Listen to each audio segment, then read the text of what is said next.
আসসালামু আলাইকুম। মাতৃজগৎ টিভির সংবাদে সবাইকে আমন্ত্রণ জানিয়ে শুরু করছি আজকের সংবাদ। সাথে আছি আমি উম্মিহানি। দারুল কুরআন নুরানী কওমি মাদ্রাসায় চলছে পরীক্ষার কার্যক্রম। মোহাম্মদ জিয়াউদ্দিনের প্রতিবেদনে দেখুন বিস্তারিত। ভোলা জেলার লালমোহন উপজেলার ৮ নং রমাগঞ্জ ইউনিয়নের সিদ্দিক মিয়ার পুল এলাকায় ৯ নং ওয়ার্ডে অবস্থিত দারুল কুরআন নুরানী কওমি মাদ্রাসায় শিক্ষার্থীদের বার্ষিক পরীক্ষার কার্যক্রম শান্তিপূর্ণভাবে অনুষ্ঠিত হচ্ছে।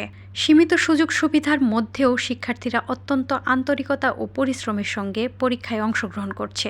মাদ্রাসার কর্তৃপক্ষ জানান, ধর্মীয় শিক্ষার পাশাপাশি শিক্ষার্থীদের নৈতিকতা, আদর্শ ও মানবিক মূল্যবোধে গড়ে তুলতে নিয়মিত পাঠদানের পাশাপাশি বিভিন্ন প্রশিক্ষণমূলক কার্যক্রম পরিচালনা করা হচ্ছে।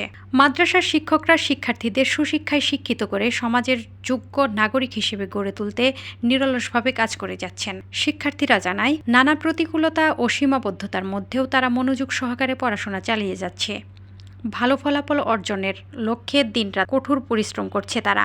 অভিভাবকরা বলেন, এই মাদ্রাসাটি এলাকার শিশুদের ধর্মীয় শিক্ষা ও গুরুত্বপূর্ণ কেন্দ্র হিসেবে গুরুত্বপূর্ণ ভূমিকা পালন করছে। তারা শিক্ষার্থীদের জন্য আরও উন্নত পরিবেশ, শ্রেণীকক্ষ ও শিক্ষা উপকরণের ব্যবস্থা করার দাবি জানান। স্থানীয় সচেতন মহল মনে করছেন, এ ধরনের শিক্ষা প্রতিষ্ঠান সমাজের ধর্মীয় শিক্ষা ও নৈতিক মূল্যবোধ প্রতিষ্ঠায় গুরুত্বপূর্ণ অবদান রাখছে।